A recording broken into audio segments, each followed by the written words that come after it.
Guys, mummy અને પપ્પાની important વાત ચાલુ છે. જયલું આવી ગયું છે સ્કૂલેથી અને સયુ પતંગ ઉડાડે છે, જે કદી ઉડવાનો નથી. હું તમને બતાવું ચકલીનું ઘર.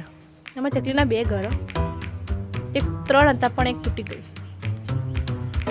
હાલ ચકલી પ્રેઝન્ટ નથી, તે ફરવા ગઈ છે. અને પેલું બેઠેલી દેખાય તે છે મારી બેન ગીગી.